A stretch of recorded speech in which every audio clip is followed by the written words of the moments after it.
Yeah, I normally don't introduce people that continually are part of our program, but today we have a new father of 2.5 weeks. And so, Kenny, the group kind of pitched in and got you a couple of gifts. So, the first one is for your Gray's high school graduation. And there you go. And then after college, we thought of you, and we've got the walker that, and then you can coach third base from that too. So anyway, so come on up. Thanks, bud. Thank you.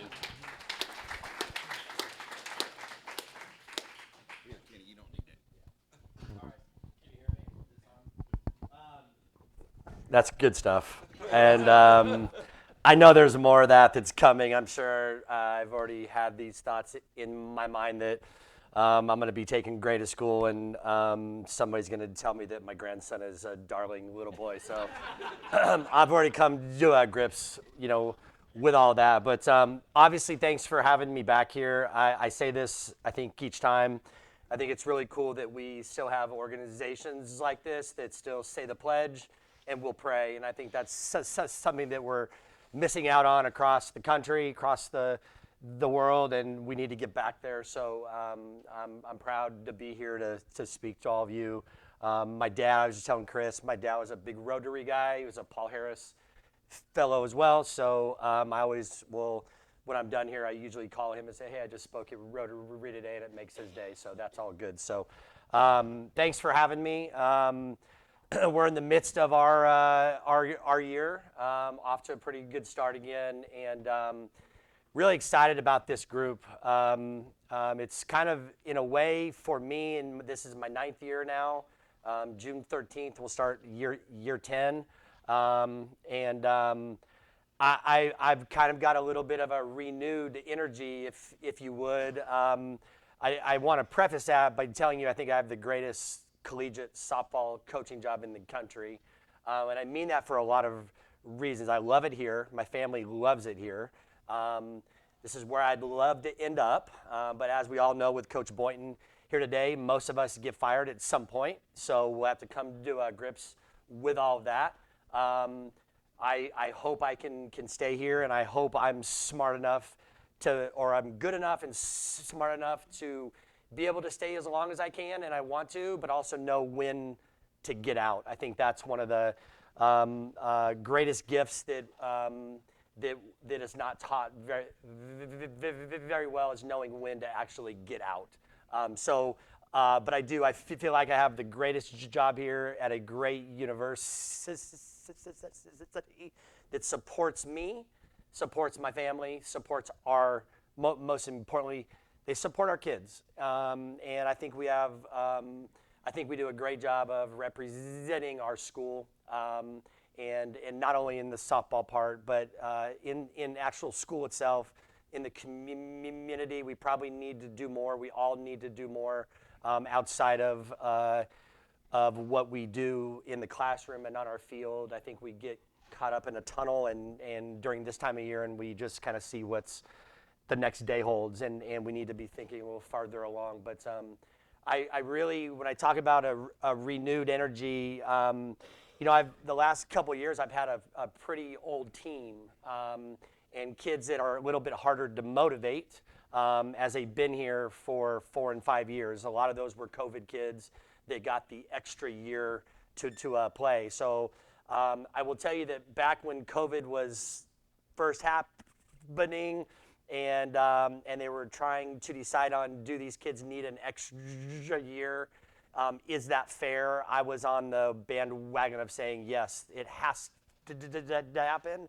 I will tell you that now I would vote against that because I don't think it's real life. Real life is not fair, as we all know. It's not fair to any of you. It's not fair to any of us. It just is what it is. It is what we make it.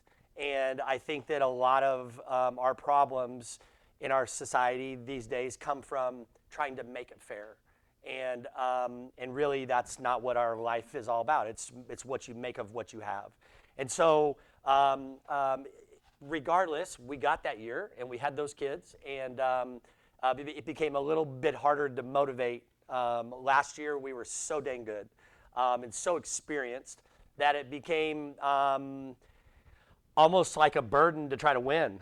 And, we just started the year off, and we were rolling, and we didn't even really think about anything. And then all of a sudden, we lost 12 of 14 games, and you're sitting there going, what just happened? And then we finished very well, and it was a lot of fun. But what I missed is having these young kids that really don't know what's at stake yet.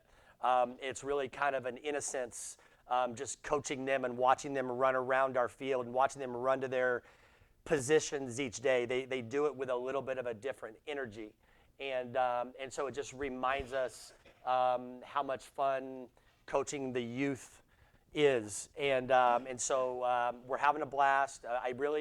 I'm not shocked the way we've started, but I really didn't know what we were gonna get. I just didn't. We were so new with so many spots, even some older kids who came in, whether they transferred or they're just getting their first opportunities. You just don't know what to expect when they get punched in the face and have to stand up with watery eyes and get back and fight. And these kids have just done it each day, and I'm so proud of them. I'm so proud of our staff. I had to make a really hard decision in December in making a coaching change, and it turned out to be very good, but those things are always hard. Anytime that you've got to make change, it's not fun, it's not hard, kind of what we're going through here today with Coach Boynton and his family. It's not fun, but we have to trust our leadership, that we're doing things for the right reasons, for sure, right? And so I made that move, and it really kind of made our whole program just kind of go on a trajectory that was the right way. And so we made that move. Coach Shippey is just doing an amazing job with our hitters. We have a new pitching coach, and Carrie Eberly, who pitched here under us. I have a very young staff. I love that. I also hate that for a lot of reasons. But I love it more than I hate that. I just love their energy. I love what they bring. I love the ideas they bring to me each day. And this is a if you can't stay young, that's why I decided to have more kids with my wife. Hey, we got to stay young, right? I don't know if that makes sense, but we're there. But you got to stay young. You got to be willing to evolve. And you don't have to be young to evolve, but you have to be willing to evolve. No matter what you guys do. A lot of you own businesses here in town, and if you keep doing the same old thing, you'll be the same old business in 5 years, right? And I think it's important that we're willing to take some risk. I was talking to Chris in here about risk and how I feel about risk, and I think it's people that are willing to take a chance, take a little bit of risk. They're usually can find a really good gift at the end of that, but it's something that we need to keep trying to strive for. So in our 9th year, off to another great start. I love what this team is all about. I love what the future is and what it looks like, but love being here today as their coach and their leader, and just excited about what's coming. And I know that there's going to be some rough times. That's just part of playing sports. It's tough, and it's in our game, like baseball, there's a lot of failure. It's learning how to handle that type of stuff. So this team is doing that up to this point. We're only as good as our last at bat and our last pitch, and so we'll just keep trying to get better here. But we started conference this last week. Played a good Baylor team, probably the best team I've seen in my time here. They were tough. It was gritty. We could have lost all 3 easily, but I think what we showed is that we're pretty dang good and we're pretty dang tough, and these girls know how to win, and they do it the right way. And so I'm very proud of that. We're going to face a good Central Florida team this weekend.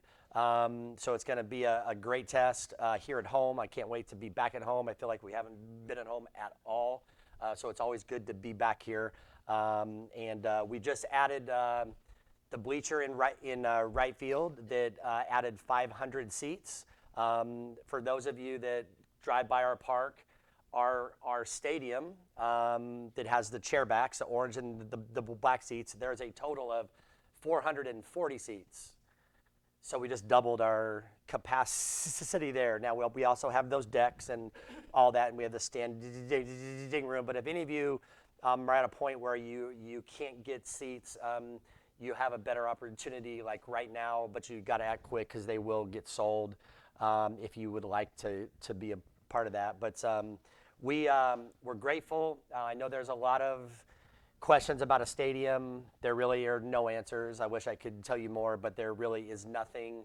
I can't let that be a focus of mine because it'll end up driving you to get very mad, and I don't want to be mad. I love what we have. We have enough to win here. It would be nice to have more seats to accommodate everybody that wants to come. If you want to write Chad, please feel free. I'm good. I'm good on that. I don't have any problems there.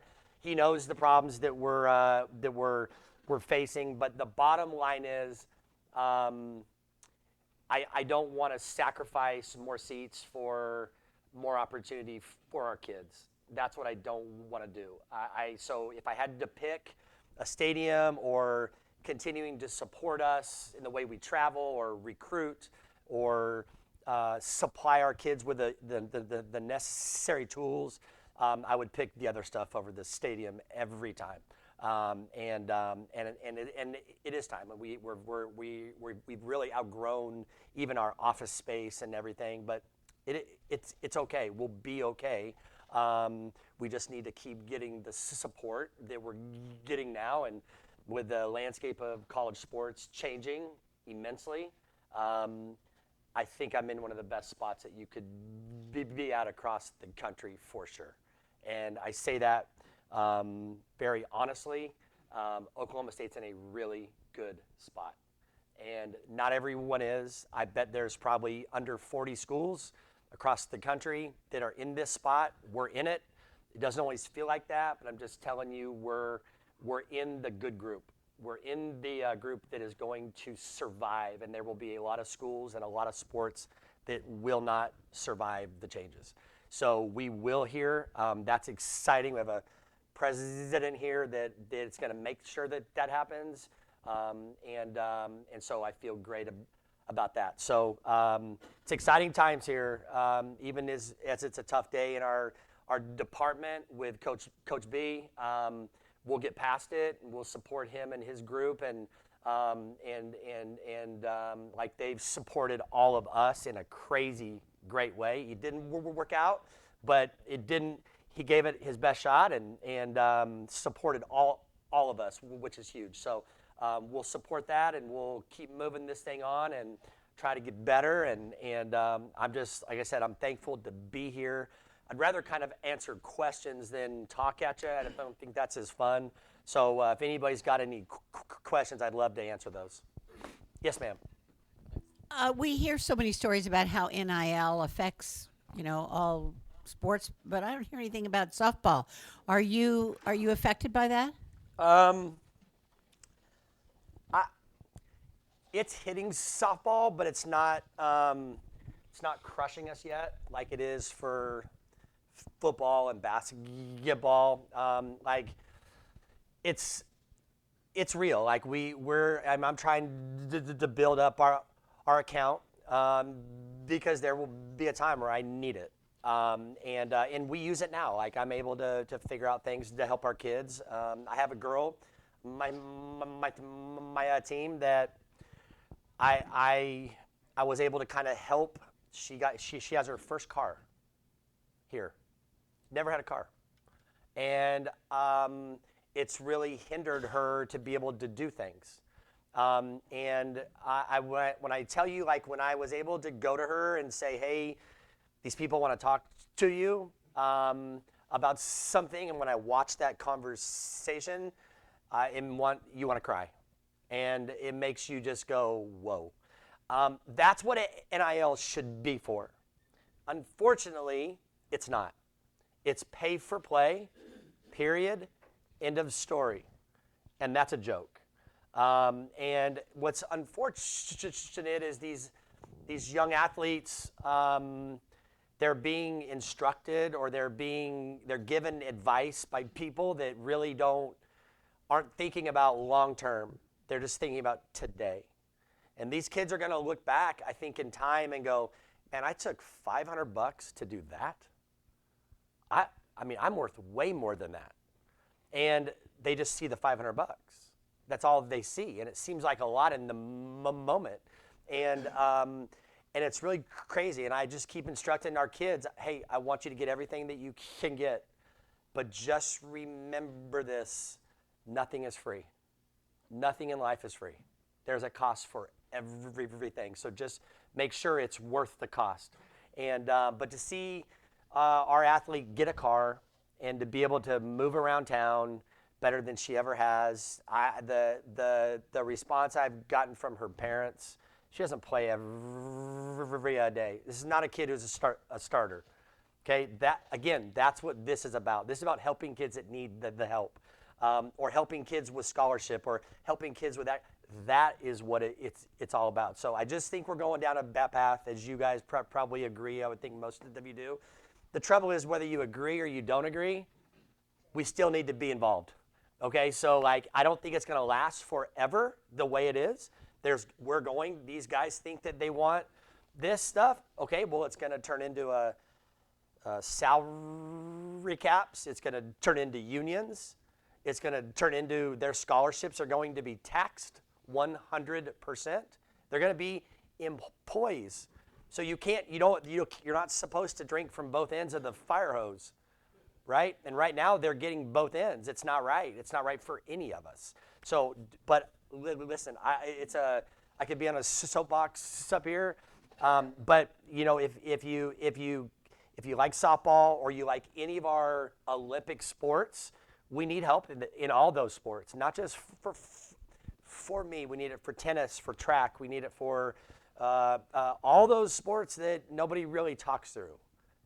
You know what I mean? And that's the stuff that every little bit counts. I keep hearing a thing that's going around here, and it really makes sense. If we could get all 285,000 alumni of OSU to donate $100 a year to NIL, do the math. We'd be okay. You know what I mean? And it's going to take that. It's going to take something like that. And I think there's not a better place in the country than Oklahoma State to be able to pull something like that off. But we have 285 or 287,000 living alumni, and if every one of them would give $100, boy, we could change a lot of things here. We could make this thing right. So whether you agree or disagree, I'm not on the side I don't like it. If I could donate to it, I would. I can't. I currently can't. That will change, I think, in time. But coaches cannot currently donate to NIL. That makes no sense. I mean, I think like a Coach Boynton may have wanted to go, hey, I'd like to put some cash in, right? I'd like to keep my job. So you're willing to kind of put some skin in, but he's locked. I think Coach Gundy would do the same, but it's kind of a tough deal. So a lot of different paths. It hasn't affected us in a crazy way yet, but it's coming. I hope I answered that. Yeah. Well, still then it can go to designated sport. Yeah, when you donate to Pokes with a Purpose, which is still to this day, it's still a tax deduction. Till the IRS says it's not, it still is. You can say, let's say you want to donate $100, you can say, I want 50 to go to softball and 50 to go to the baseball team. And that's where it's going to go. So it's kind of nice. Yes, sir. Yes, tell us about your students, the pitchers particularly. Who do you have that's pitching? Who should we look for?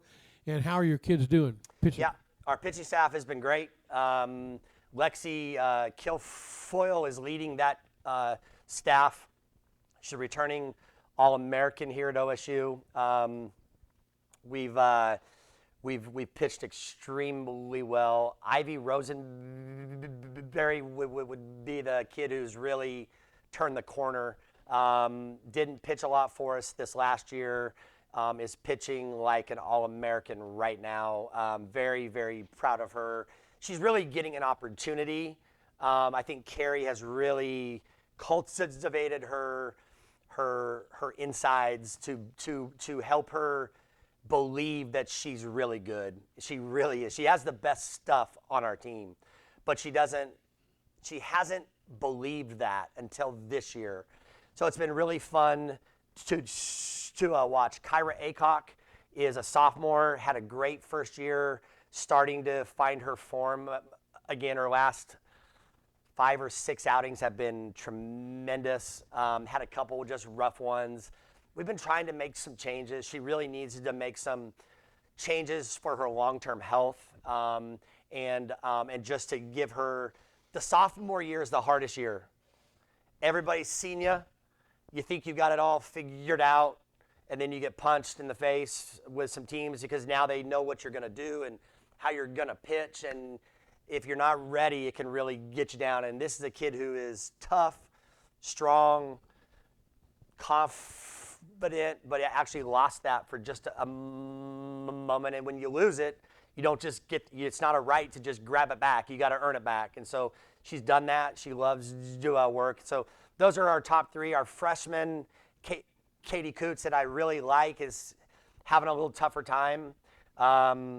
So we're trying to work through some things on her. Her future's bright, but right now it's a struggle. And I kind of liken it to, I don't know if it'll turn out like this, but it was kind of how Kelly Maxwell was. It wasn't very good. She wasn't very good to start. I mean, there was times that we actually had a talk at one point about her leaving so she could go pitch, because it didn't look like she would pitch here ever. And then she got a few things figured out and then turned into one of the very best. So, that stuff is out there, but we're doing a very good job. We're pitching. I think our ERA is about a 1.4, so which is really dang good. Yeah.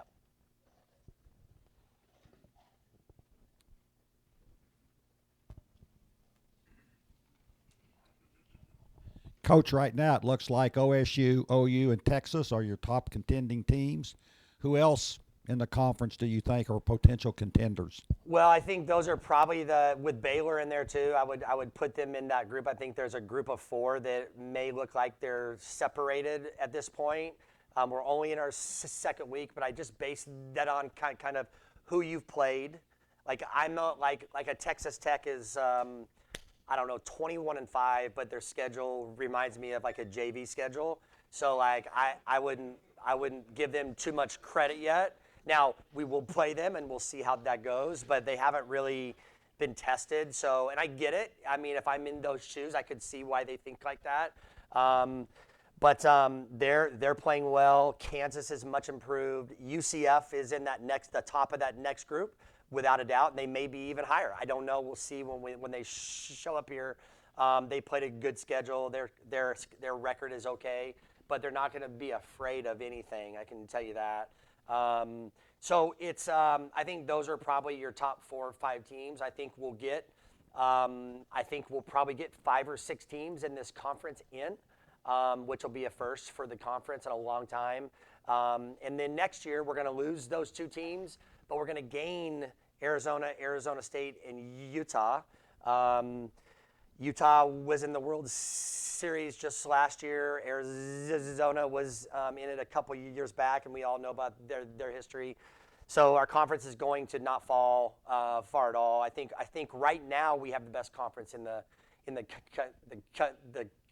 country. Everybody likes to talk about the SEC, and they just get way more credit than what they probably ought to get. I understand why, but I think this conference is probably the best out there right now.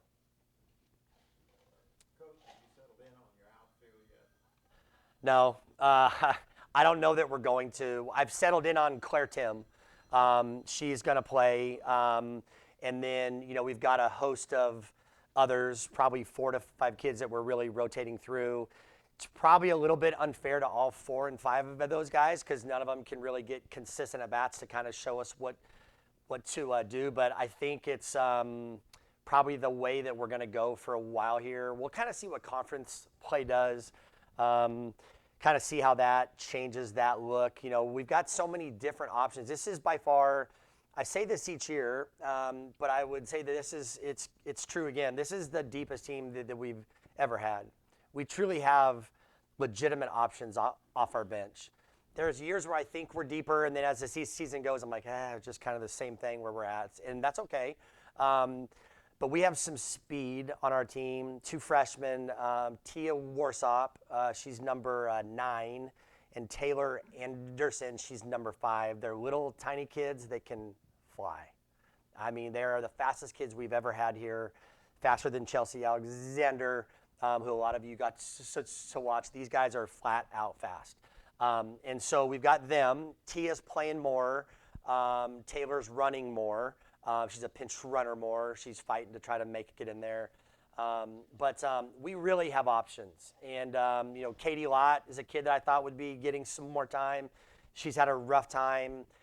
Hayden Sokolowski is a kid I thought would have a rough time. She's playing better than I had thought. And so we're really happy about her. She's very talented. Lexi McDonald is playing well. Doing some nice things. Jillian Poulard is a kid that transferred here, that's been up and down, had some big hits, stubborn, been doing things her way for a long time. You guys will laugh at this or think it's interesting. I think I came to her the other day and I talked to her. I said, I just don't understand why I'm not able to gain more trust out of you. Like why you're not letting me build trust. And she said to me, quote unquote, I'm just not used to all the positive affirmation. And I said, okay. I said, what can I do? She goes, I don't know. I want to like it, but I keep waiting for the shoe to drop. And I said, the shoe's not gonna drop. I mean, what more? I mean, you've been here now for 6 months. Have you seen it drop one time? She goes, no. I said, so when are you just gonna put both feet over that line and say, okay, I'm all yours? And it's a hard process. And so if we could get this kid to trust us just a little bit more each day, and something I'm doing is not allowing that to happen because I'm part of the deal.